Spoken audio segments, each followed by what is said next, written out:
Seguir analizando estas consecuencias con nuestro siguiente invitado, Ignacio Cantos Figuerola, socio director de inversiones de ATL Capital. ¿Qué tal, Ignacio? Bienvenido, buenos días. Buenos días, ¿qué tal?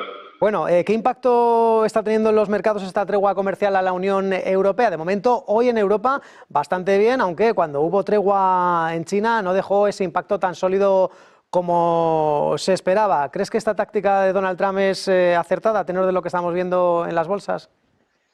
Bueno, pues sabemos que su estrategia de negociación es muy así, ¿no? Una patada, digamos, para empezar y luego matizarlo, ¿no? Lo que pasa es que cuantas más veces la use, pues lógicamente menos efectividad tendrá ese tipo de medidas, ¿no?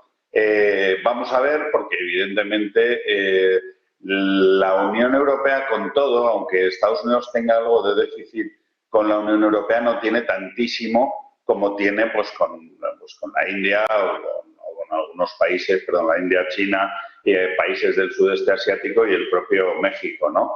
Entonces, bueno, y además el tipo de productos que se intercambian yo creo que también son distintos, ¿no? Pero bueno, sí queda muy bien presionar mucho a la Unión Europea, que como además sabemos, pues son intereses de muchos países y no hay una unión, aunque haya una sola voz, pero no, muchas veces no hay una unión a la hora de negociar, ¿no? Cada uno quiere salvar su sector principal, etcétera, etcétera, ¿no? Entonces, bueno, vamos a ver cómo van las negociaciones, pero bueno, el viernes vimos ese primer golpe, los mercados caen, luego pues hemos alargado esos 60, 70 días más y a partir de ahí pues veremos un poco cómo van las negociaciones y qué voluntad de acuerdo hay, que yo creo que por parte de la Unión Europea es bastante. Parece que han entrado por el aro la Unión Europea, a su vez Donald Trump ha entrado, bueno, pues por esa propuesta de Ursula von der Leyen de, bueno, pues vamos a dejarnos un stand-by hasta el próximo 9 de julio. Mientras tanto, Ignacio, la tregua comercial, más allá de la tregua comercial, la viabilidad del plan fiscal de Donald Trump, que esto, bueno, pues ha dejado una alerta en los índices estadounidenses. ¿Qué consecuencias puede tener para la economía norteamericana, ya de por sí altamente endeudada y con unos porcentajes de déficit, pues mucho más altos, por ejemplo, que en la Unión Europea? Bueno, lo comentaba el invitado anterior, ¿no? Evidentemente, la primera consecuencia es que ese déficit va a aumentar, ¿no? Luego lo que pasa es que ese dinamismo de la economía americana debería llevar a que esas bajadas de impuestos supongan un incremento en la recaudación. Si además van unidas a esa parte de la cual todavía no se ha hablado mucho, pues se ha hablado de los impuestos, pero no de la desregularización del mercado, que era una parte muy importante, especialmente en algún segmento como el sector financiero, donde, bueno, pues tras la crisis de 2008 se reguló mucho más y yo creo que ahora con la solidez que tienen los bancos americanos, pues se podría desregular algo y seguramente eso ayudaría pues tanto a la concesión de crédito como al como al crecimiento de la economía en sí mismo, ¿no? Entonces, vamos a ver si esas medidas fiscales o ese plan fiscal que ya está aprobado con dificultades, pero aprobado, se une luego pues, a unas medidas que desregulen más la economía y que puedan favorecer y dar más velocidad a esa mejora de la economía en sí y de la recaudación por otro lado. Por cierto, en este sentido, Juan Ignacio, claro, cuando las cosas van mal en la economía, bueno, pues se espera que la FED intervenga. Además, esta semana tenemos las actas de la Reserva Federal, pero bueno, esto es a toro pasado por la última reunión de política monetaria. Ante una previsible desaceleración de la economía estadounidense y con toda esta alerta que hay sobre la deuda, que estamos viendo en los rendimientos de los bonos, ¿crees que la Reserva Federal podría, en este caso, acelerar su programa de recortes de tipos antes de lo esperado? Pues la verdad es que no, estamos un poco en la línea del mercado, primeros recortes probablemente para la vuelta de verano, salvo, hay que ver dos cosas importantes. Hemos tenido unos resultados del primer trimestre muy buenos, vamos a ver cuánto se ven afectados los del segundo, eso lo empezaremos a conocer a partir del 10 de julio, ¿no? Durante todo el verano, con lo cual pensamos que hasta que no veamos esa marcha de la economía, lo que han afectado los aranceles en ese segundo trimestre y lo que las propias compañías comentan para el tercer trimestre y lo que están viendo de tendencias, no veremos a una Reserva Federal. Tampoco hemos visto el posible efecto en la inflación de todas estas medidas, ¿no? Si a las empresas se les están encareciendo los costes o no.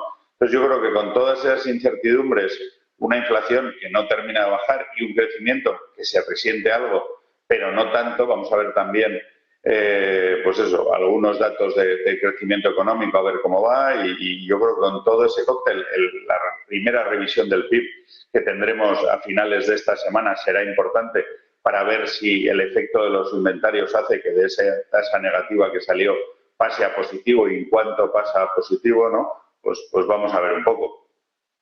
En ese sentido, si se espera pues que la segunda lectura no ofrezca cambios del PIB del primer trimestre de Estados Unidos, esa lectura menos 0,3%. Volviendo a la situación arancelaria, Ignacio, en este caso, ¿qué consecuencias puede tener para la economía estas treguas? Ha hablado hace poquitas horas el presidente de la FED de Minneapolis, Neil Kashkari, ha dicho desde Tokio que el shock arancelario es estanflacionista y dice que esa extensión, que esa pausa arancelaria aumenta el riesgo de estanflación. ¿Estás de acuerdo? Bueno, pues hombre, indudablemente, digamos, los aranceles son inflacionarios, eso está claro.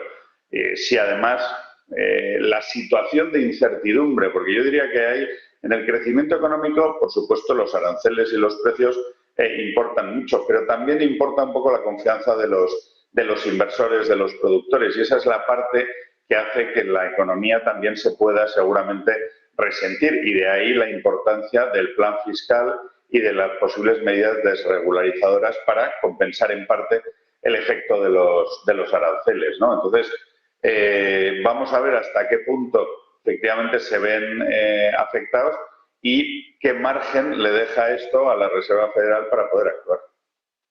Y por cierto, la situación que estamos viendo en la deuda estadounidense, yo no sé hasta dónde crees que puede llegar la rentabilidad o los rendimientos del 10 años estadounidense o del 30 años. De momento, claramente anclados por encima del 4,5% el 10 años, por encima del 5% el 30 años. Lo llegamos a ver la pasada semana cuando se aprobaba ese plan fiscal en unos niveles que no se veían desde 2007. En este sentido, ¿de momento crees que va a ser más subidas que bajadas, que lo vamos a ver más hacia arriba del 4,5% claramente y también por encima claramente holgado de del 5% del rendimiento del 30 años? Bueno, pues por ahora desde luego parece que sí, la gente ha perdido algo. También hemos visto estos días como el dólar también se ha debilitado, lo cual suele hacer que, bueno, pues la gente evidentemente está vendiendo sus dólares, ¿no? Y eso tampoco ayuda.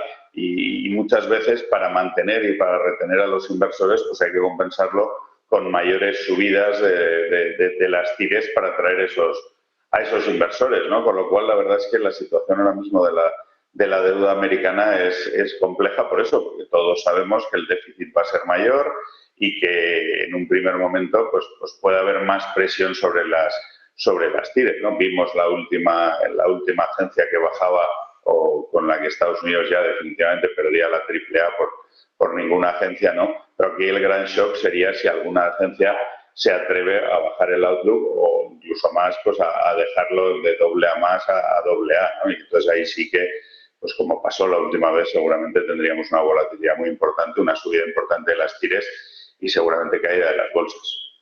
Por cierto, ya casi estamos terminando, Ignacio. En este caso vamos a conocer el viernes otro de los datos de la semana, ese PCE deflactor. De momento se espera una leve desaceleración que pase del 2,3 al 2,2% en el mes de abril. Es decir, esto no sé si ratifica también lo que tú antes decías, que probablemente la Reserva Federal no va a mover ficha, a pesar de que estamos viendo una clara tendencia a la desaceleración de la inflación.